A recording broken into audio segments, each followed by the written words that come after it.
Lately, I've been lying to myself. No, I need to get some help.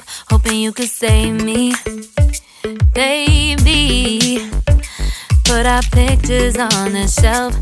Swore I'm over you, oh well, it's not that easy. Waking up in this place all alone, staying up night and day on the phone. I need me to be whole again. Thought you were the piece missing from left. You're not the one, no, no. You're not the one, no, no, no.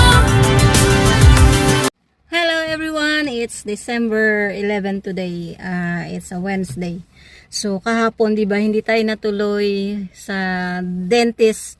Hindi nila ginawa yung ipin ko. So pumunta ako dito sa oral health kahapon, and then bigyan nga nila ako ng papel para makatawag ako sa emergency.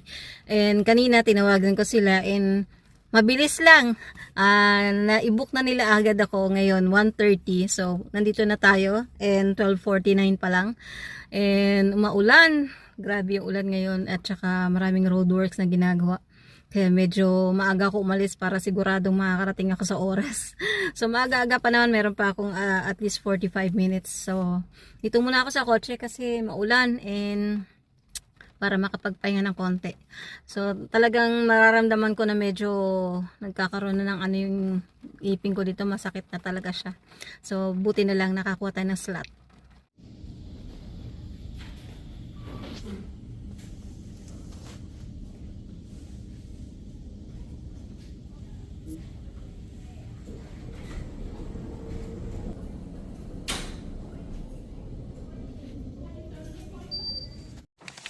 Guys, ayan, takas na. Magunot na yung ipin natin. Pero hindi ko pwedeng tanggalin yung boss. 30 minutes daw yun naka din. Mahirapan tayo kumain ngayon. Mabuti na yung maaga-aga natin na paggawa para makakain tayo bago magpasko. Dahil pa naman kainan. I'll see you again later guys. Ang lakas ng ulan. Umuulan. Nisunduin natin si Bunso. So, see you. Bye-bye.